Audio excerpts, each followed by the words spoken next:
Hi, കഴിഞ്ഞ ദിവസമാണ് NCT എക്സാമിൻ്റെ സ്കോർ കാർഡ് പുറത്തു വന്നിട്ടുള്ളത്. അപ്പോൾ പല വിദ്യാർത്ഥികൾക്കും ഇനിയുള്ള സ്റ്റെപ്സ് എന്തൊക്കെയാണ് ഇനി ചെയ്യേണ്ടത്, ഏതൊക്കെ യൂണിവേഴ്സിറ്റിയിൽ ഇനി അപ്ലിക്കേഷൻ കൊടുക്കണം, അതല്ലെങ്കിൽ ഏതെങ്കിലും യൂണിവേഴ്സിറ്റി അപ്ലിക്കേഷൻ കഴിഞ്ഞിട്ടുണ്ടോ തുടങ്ങിയ കാര്യങ്ങളൊക്കെ നിരന്തരമായിട്ട് ഞങ്ങളെ വിളിച്ച് ചോദിക്കുന്നു. ഇൻസ്റ്റഗ്രാമിലൂടെ ഒരുപാട് മെസ്സേജസുകളൊക്കെ വന്നിട്ടുണ്ട്. തീർച്ചയായും ഇനി ഉള്ള ദിവസങ്ങളാണ് നിങ്ങൾ ശ്രദ്ധിക്കേണ്ടത്. കാരണം എക്സാം കഴിഞ്ഞാൽ ഓരോ യൂണിവേഴ്സിറ്റീസും അവരുടെ വെബ്സൈറ്റിലൂടെ അപ്ലിക്കേഷൻ ക്ഷണിച്ചു തുടങ്ങും.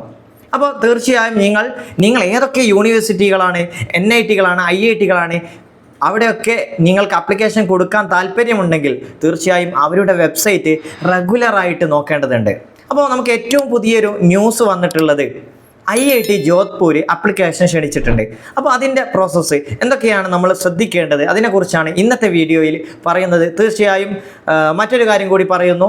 എഡ്യൂബ്ലിറ്റ്സ് ലേണിംഗ് അടുത്ത വർഷത്തേക്കുള്ള NCT എക്സാമിൻ്റെ കോഴ്സ് ഇപ്പോൾ ആരംഭിച്ചു കഴിഞ്ഞിട്ടുണ്ട്. താല്പര്യമുള്ളവർ മെസ്സേജ് ചെയ്യുക, ലിങ്ക് ഡിസ്ക്രിപ്ഷൻ ബോക്സിൽ നൽകുന്നതാണ്. തീർച്ചയായും നമുക്ക് എന്തൊക്കെ കാര്യങ്ങളാണ് ഇവിടെ IIT ജോധ്പൂരിൽ അപ്ലൈ ചെയ്യുമ്പോൾ ശ്രദ്ധിക്കേണ്ടത് നിങ്ങൾക്ക് കാണാം. വെബ്സൈറ്റ് എടുത്തു നോക്കിയാൽ അവിടെ IIT Jodhpur offers admission to 4-year BSc B.Ed ITB program. അപ്പോൾ നിങ്ങളിവിടെ ശ്രദ്ധിക്കേണ്ടത് ജോധ്പൂരിലുള്ളത് BSc B.Ed ആണ്. നമുക്കറിയാം BA B.Ed, BCom B.Ed, BSc B.Ed 3 സ്ട്രീമുകളായിട്ടാണ് B.Ed ഉള്ളത്, ഇൻ്റഗ്രേറ്റഡ് B.Ed ഉള്ളത്. തീർച്ചയായും IITയിൽ കൊടുക്കുന്നത് അത് BSc B.Ed ആണ്. ഇവിടെ ശ്രദ്ധിക്കേണ്ടത് അവിടെ മേജർ ആയിട്ടുള്ള subject physics, chemistry and mathematics ആണ് അവിടുത്തെ മേജർ. അപ്പോൾ നിങ്ങൾക്ക് അവിടെ ടോട്ടൽ സീറ്റുകളിലെ കുറച്ച് സീറ്റുകൾ ഫിസിക്സ് ആയിരിക്കും, അതായത് ഡിഗ്രി ഫിസിക്സ് ആയിരിക്കും കൂടെ B.Ed ലഭിക്കും. ചിലത് മാത്തമാറ്റിക്സ് ആയിരിക്കും ഡിഗ്രി ലഭിക്കുന്നത്, കൂടെ B.Ed ലഭിക്കും. അതുകൊണ്ടാണ് ഇൻ്റഗ്രേറ്റഡ് B.Ed എന്ന് പറയുന്നത്. സ്വാഭാവികമായിട്ട് ടോട്ടൽ അവിടെ 50 സീറ്റുകളാണുള്ളത്. പിന്നെ applicant should appear for the national common entrance NCT exam എഴുതിയിരിക്കണം. മാത്രമല്ല മറ്റുള്ള കാര്യങ്ങളൊക്കെ അടുത്ത സ്ലൈഡിൽ നമുക്ക് കാണാം. നമുക്കറിയാം എലിജിബിലിറ്റി ക്രൈറ്റീരിയ. അവിടെയുള്ള എലിജിബിലിറ്റി ക്രൈറ്റീരിയ നമുക്കൊന്ന് നോക്കാം. ഒന്ന്, അക്കാഡമിക് ക്വാളിഫിക്കേഷൻ. അതൊന്ന് ശ്രദ്ധിക്കണം കേട്ടോ.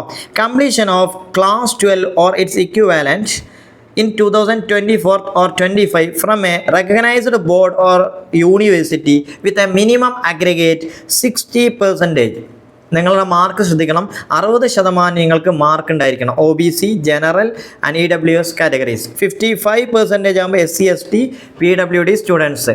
അപ്പോൾ റിസർവേഷൻ ഉണ്ടാവും കേട്ടോ. ജനറൽ കാറ്റഗറി ഉണ്ടാവും, റിസർവേഷൻ ഉണ്ടാവും.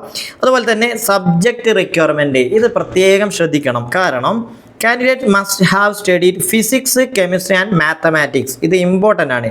ഫിസിക്സ്, കെമിസ്ട്രി ആൻഡ് മാത്തമാറ്റിക്സ് ഈ സബ്ജക്റ്റുകൾ തീർച്ചയായിട്ടും നിങ്ങളുടെ +2-ൽ പഠിച്ചിരിക്കണം. ഓക്കെ, എന്നാൽ മാത്രമേ നിങ്ങൾ അവിടെ അപ്ലൈ ചെയ്താൽ നിങ്ങൾക്ക് ലഭിക്കുകയുള്ളൂ. അപ്പോൾ അങ്ങനെ പഠിക്കാത്തവർ അവിടെ അപ്ലൈ ചെയ്യേണ്ട ആവശ്യമില്ല. പിന്നെ നാഷണൽ കോമൺ എൻട്രൻസ് ടെസ്റ്റ്, അതായത് candidate must have appeared in NCT 2025 conducted by the National Testing Agency with mathematics, physics and chemistry as the chosen domain subject. അപ്പോൾ നിങ്ങൾ NCT എക്സാം എഴുതിയാൽ അതിൽ നിങ്ങൾ ഡൊമൈൻ സബ്ജക്റ്റ് സെലക്ട് ചെയ്തിട്ടുണ്ടാവും. തീർച്ചയായും അതിൽ നിങ്ങൾ കെമിസ്ട്രി, അതുപോലെ ഫിസിക്സ്, മാത്തമാറ്റിക്സ് ഇത് 3ഉം ഡൊമൈൻ സബ്ജക്റ്റായിട്ട് എഴുതിയിരിക്കണം. എന്നാൽ മാത്രമേ ഇവിടെ അഡ്മിഷൻ ലഭിക്കുകയുള്ളൂ. ഓക്കെ, നെക്സ്റ്റ് ഇവിടെ ഇതിൻ്റെ ഒരു സ്ട്രക്ചർ ഫ്രീ കണ്ടോ. സ്ട്രക്ചർ ഓഫ് BSc B.Ed അവിടെ ഫീ ആണ് ഉദ്ദേശിച്ചിട്ടുള്ളത്. അപ്പോൾ ഇവിടെ ഓരോ കാര്യങ്ങളും കൊടുത്തിട്ടുണ്ട്. AB അല്ലെ അഡ്മിഷൻ ഫീ കൊടുത്തിട്ടുണ്ട്, സെമസ്റ്റർ ഫീ കൊടുത്തിട്ടുണ്ട്, റീഫണ്ടബിൾ ഡെപ്പോസിറ്റ്, അതുപോലെ തന്നെ എക്സ്പീരിയൻഷ്യൽ ആൻഡ് പ്രൊഫഷണൽ ഡെവലപ്മെൻറ്റ് ഫീ എന്നൊക്കെ പറഞ്ഞിട്ട് ഏതായാലും ഈ ഫീ ഒക്കെ നമ്മൾ അവിടെ അടയ്ക്കേണ്ടതുണ്ട്. മാത്രമല്ല അവിടുത്തെ സീറ്റ് മാട്രിക്സ് നോക്കൂ. അവിടെ ഓപ്പണിൽ 18 ആണെങ്കിൽ PWD 1, ജനറൽ EWSൽ 5 സീറ്റുകൾ, SCക്ക് 8 seat, ST 4 seat, OBC NCL 14 seat. OBCക്കാർ ശ്രദ്ധിക്കേണ്ടത് നിങ്ങൾ ഇപ്പോൾ തന്നെ നോൺ ക്രിമിലെയർ സർട്ടിഫിക്കറ്റ് എടുത്തു വെക്കണം. അപ്പോൾ ഇപ്പോൾ തന്നെ അതിന് പ്രത്യേകം പറഞ്ഞിട്ടുണ്ടാവും എവിടെ നിന്നാണ് നോൺ ക്രിമിലെയർ സർട്ടിഫിക്കറ്റ് കളക്ട് ചെയ്യേണ്ടത്. NITകളിലൊക്കെ തഹസിൽദാറിൻ്റെ അടുത്ത് പോയിട്ട്, അതിനേക്കാൾ താഴെയുള്ള വില്ലേജ് ഓഫീസർ അടുത്ത് പോയിട്ട് കാര്യമല്ല. അപ്പോൾ തഹസിൽദാറുടെ അടുത്ത് തന്നെ NCL സർട്ടിഫിക്കറ്റൊക്കെ നമ്മൾ കളക്ട് ചെയ്യാം. പിന്നെ ഇതിൻ്റെ ഡേറ്റാണ് നിങ്ങൾ പ്രത്യേകം ശ്രദ്ധിക്കേണ്ടത്. ഡേറ്റ് June 19 അല്ലേ, Sunday last date for online application. June 29 വരെയാണ് അപ്ലിക്കേഷൻ്റെ ഡേറ്റ് ഉള്ളത്. അപ്പോൾ അതിനു മുമ്പ് തന്നെ നിങ്ങളുടെ ഡോക്യുമെൻറ്റ്സ് ഒക്കെ ക്ലിയർ ചെയ്ത് അപ്ലൈ ചെയ്തിരിക്കണം. പിന്നെ ജൂലൈ 4-നാണ് ഫസ്റ്റ് ലിസ്റ്റ്, അന്ന് ലിസ്റ്റ് പബ്ലിഷ് ചെയ്യും. July 10 last date for acceptance of offer. നിങ്ങൾ ഈ ഓഫർ സ്വീകരിക്കണം, അതായത് അവിടെ നിങ്ങൾക്ക് താല്പര്യമുണ്ടെങ്കിൽ ഫീ പേ ചെയ്തിട്ട് എന്ത് ചെയ്യണം, ആക്സെപ്റ്റ് ചെയ്യണം. സോ ജൂലൈ 14-ന് ഇതിൽ ഏതെങ്കിലും സീറ്റ് ഫില്ലായിട്ടില്ലെങ്കിൽ അവർ സെക്കൻഡ് ലിസ്റ്റ് പബ്ലിഷ് ചെയ്യും. പിന്നെ ജൂലൈ 18-ന് last date for acceptance of offer. അതിൻ്റെ ഓഫർ ആക്സെപ്റ്റ് ചെയ്യുന്ന, അതായത് അവിടെ നമുക്ക് അഡ്മിഷൻ തരാൻ ഉദ്ദേശിച്ചിട്ടുണ്ടെങ്കിൽ, നമുക്കത് അവിടെ ചേരാൻ ഉദ്ദേശിച്ചിട്ടുണ്ടെങ്കിൽ നമ്മൾ എന്ത് ചെയ്യുക, ആക്സെപ്റ്റ് ചെയ്യുക, ഫീ പേ ചെയ്യാമെന്ന് ഉദ്ദേശിച്ചു കേട്ടോ. പിന്നെ ജൂലൈ 21-ന് തേർഡ് ലിസ്റ്റ് പബ്ലിഷ് ചെയ്യും. ഇതൊക്കെ ആവശ്യമുണ്ടെങ്കിൽ മാത്രമേ പബ്ലിഷ് ചെയ്യുകയുള്ളൂ. ജൂലൈ 25-ന് അതായത് സ്പോട്ട് അഡ്മിഷൻ, അതായത് സീറ്റുകൾ ഫില്ലായിട്ടില്ലെങ്കിൽ അവിടെ സ്പോട്ട് അഡ്മിഷനുള്ള അവസരം ഉണ്ടായിരിക്കും. അപ്പോൾ ഈ ഡേറ്റുകളൊക്കെ അറിഞ്ഞിരിക്കുക, കാരണം ഇതിന് ശേഷമാണ് എന്നാണ് ക്ലാസ് തുടങ്ങുക, മറ്റുള്ള കാര്യങ്ങളൊക്കെ നിങ്ങളെ അറിയിക്കുന്നത്.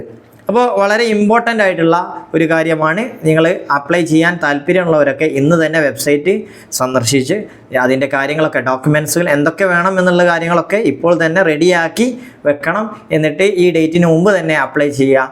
താങ്ക്